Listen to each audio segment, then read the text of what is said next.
അവിടെ നടന്നിട്ടുള്ള ഒരു കാര്യവും ഇന്നോളം ഞാൻ ശ്യാമേട്ടനോട് പറഞ്ഞിട്ടില്ല.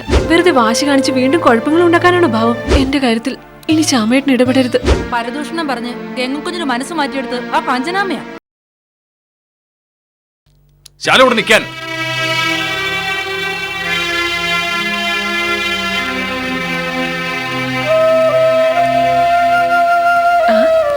ഇതുവരെ ഉറങ്ങിയില്ലേടാ?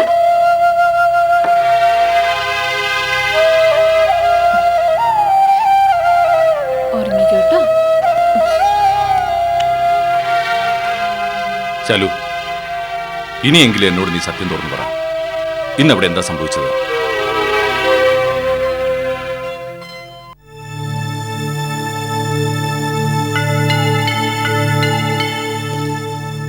ശാലു, നിന്നോടാ ചോദിച്ചത്. കാര്യമായിട്ടൊന്നും ഉണ്ടായിട്ടല്ല. പിന്നെ നീ എന്തിനാ അവിടെ നിന്ന് ഇറങ്ങിപ്പോന്നത്? എനിക്ക് കാര്യം അറിയണം. ഏട്ടൻ വിഷമിക്കരുത്. ശാലു, നീ കാര്യം എന്താന്ന് വെച്ചാ പറ.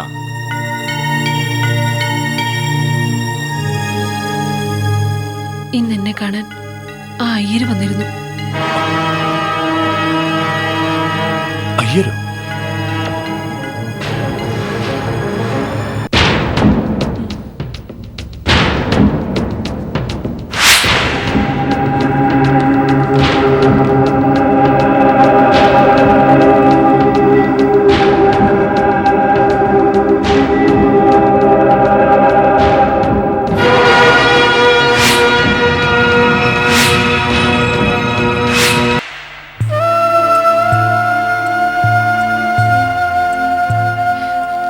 അവിടെ നടന്നിട്ടുള്ള ഒരു കാര്യവും ഇന്നോളം ഞാൻ ശ്യാമേട്ടനോട് പറഞ്ഞിട്ടില്ല. ആരെയും ഭയന്നിട്ടല്ല. ശ്യാമേട്ടന്റെ ജീവിതം കൂടി തകരരുതെന്ന് എനിക്ക് ആഗ്രഹമുള്ളതുകൊണ്ടാ.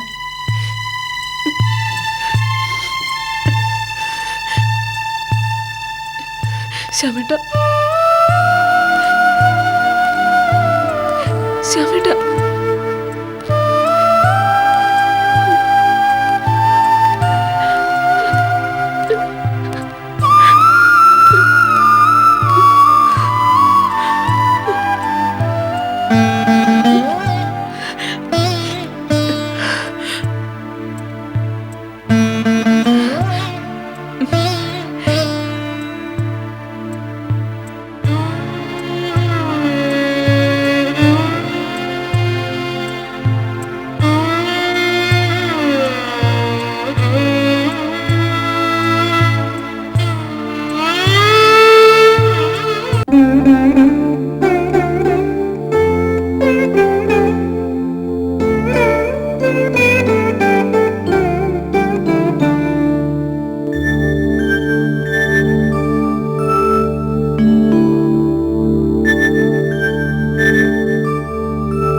ശ്യാമേട്ട, വീട്ടിലേക്ക് പോകുന്നില്ലേ? ഇല്ല. നിന്നെ ഇവിടെ തനിച്ചാക്കിട്ട് ഞാൻ എങ്ങനെ പോവാനാ? ഞാൻ തനിച്ചല്ലല്ലോ ഇവിടെ. എന്റെ മോനില്ലേ എന്നോടൊപ്പം. പിന്നെ നമ്മൾ ജനിച്ചു വളർന്ന വീടല്ലേ ഇത്. ഇല്ല ശാലു, ഞാൻ രാവിലെ പോയിക്കോളാം. ശ്യാമേട്ട, വെറുതെ വാശി കാണിച്ച് വീണ്ടും കുഴപ്പങ്ങൾ ഉണ്ടാക്കാനാണോ ഭാവം? എന്തു കുഴപ്പം? ഇതിൽ കൂടുതൽ ഇനി എന്തു വരാനാ? കല്യാണക്കാരിയോട്ട് വന്ന ഗംഗയുടെ അച്ഛനോട് ഞാൻ ഒരേ ഒരു കാര്യം മാത്രം ആവശ്യപ്പെട്ടത്.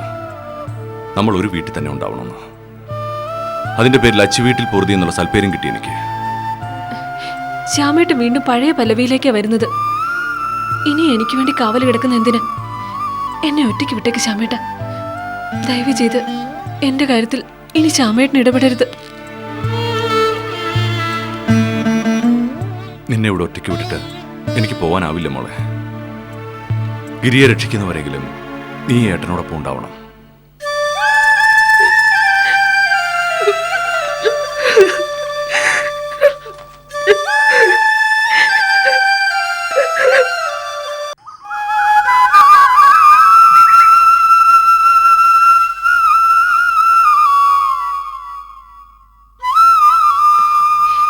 ശ്യാമേട്ട, ശ്യാമേട്ട, എഴുന്നേക്ക്.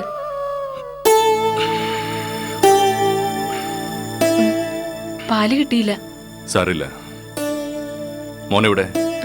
അവനല്ല ഉറക്ക. ആ, എഴുന്നേറ്റും തോന്നുന്നു.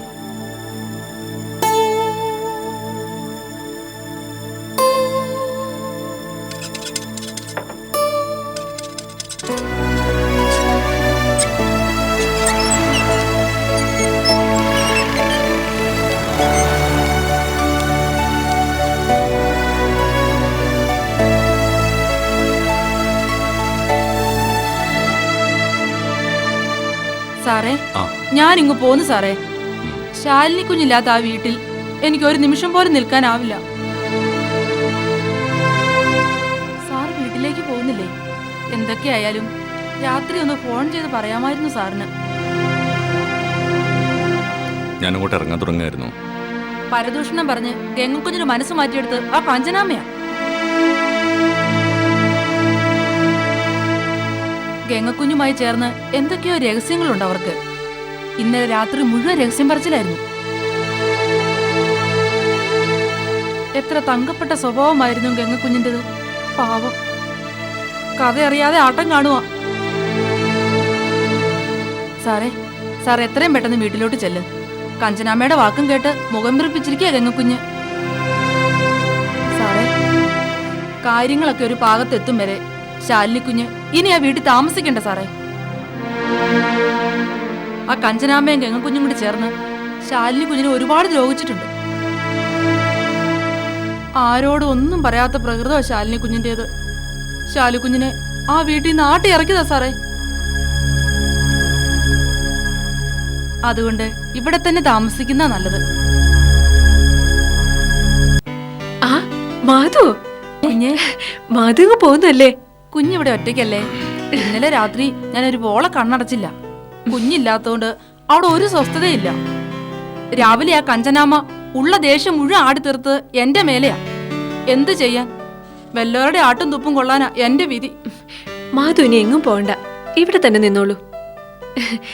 ഇനി ചാമയിട്ട് പോവാലോ.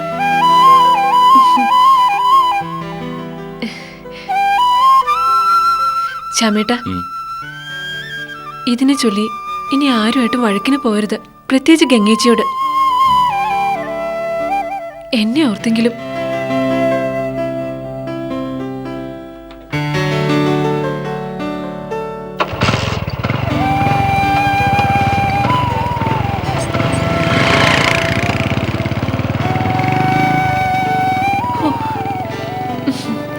ഇപ്പോഴാ കുഞ്ഞെ എനിക്ക് സമാധാനായത്.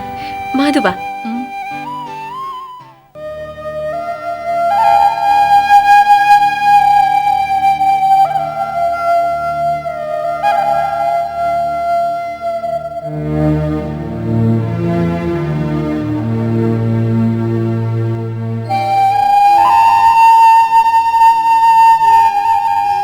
എനിക്ക് പപ്പയോടൊരു കാര്യം പറയാനുണ്ടായിരുന്നു. എന്നതാ? പറഞ്ഞു. ഞാനൊന്ന് പറഞ്ഞില്ലേ, ചെന്നൈയിൽ വെച്ച് രേണുകയുടെ ആക്സിഡന്റ്. ഗിരി അതിലെങ്ങനെ പെട്ടുവെന്ന് എനിക്കറിയില്ല. പക്ഷേ ആ മർഡറിന് പിന്നിൽ മറ്റു ചിലരായിരുന്നു. അതെ പപ്പ, രേണുകയെ കൊല്ലാൻ ശ്രമിച്ചതും ഫോളോ ചെയ്തു വന്നതും ക്രിസ്റ്റി എന്ന വാടക കൊലയാളിയായിരുന്നു. യാദൃശ്ചികമായി രേണുക ഗിരിയുടെ കാറിന് മുന്നിൽ പെട്ടുപോയതാവാം. നീ പറഞ്ഞു വരുന്നത് സത്യമാണ് പപ്പ. പക്ഷെ ഗിരി കരുതുന്നത് പോലെ രേണുക ആക്സിഡന്റിൽ മരിച്ചിരുന്നില്ല. പിന്നെ രേണുകയെ രക്ഷിച്ചത് ഞങ്ങളാണ്. മാനസിക നില തകരാറിലായ രേണുക ഹോസ്പിറ്റലിൽ വെച്ചാണ് സ്നേഹമോളെ പ്രസവിച്ചത്. അന്ന് രാത്രി അയാൾ, ആ ക്രിസ്റ്റി, മദറിനെ കാണാനെത്തി.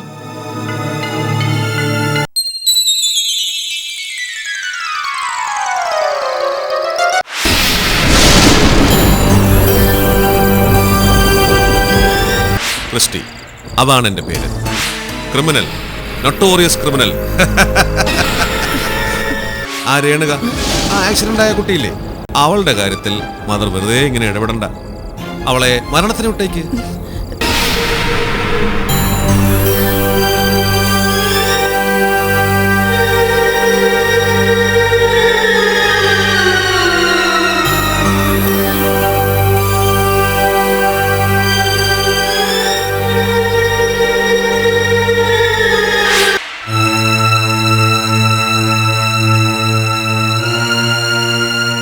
അയാൾ പിന്നെയും പലതവണ ഹോസ്പിറ്റലിലെത്തി. രേണുകയുടെയും കുഞ്ഞിന്റെയും ജീവൻ ഏത് നിമിഷവും അപകടത്തിലായേക്കുമെന്ന് ഞാനും മദറും പേടിച്ചു. ഓർഫനേജ് സുരക്ഷിതമല്ലെന്ന് ഞങ്ങൾക്കറിയാമായിരുന്നു. രേണുകയെ അങ്ങനെ ഞങ്ങളൊരു അഗതിമന്ദിരത്തിലാക്കി. പിന്നെ രേണുക മരിച്ചു എന്ന് പറയുന്നത്? അഗതി മന്ദിരത്തിൽ നിന്നും രേണുക അപ്രത്യക്ഷയാവുകയായിരുന്നു. പിന്നീട് രേണുകയുടെ ശവശരീരം കടപ്പുറത്ത് വന്ന് അടിഞ്ഞ വാർത്തയാണ് ഞങ്ങൾ കേട്ടത്. എനിക്ക് ഉറപ്പുണ്ട് പപ്പ, രേണുകയെ കൊന്നത് അയാൾ തന്നെയാവും, ആ ക്രിസ്റ്റി.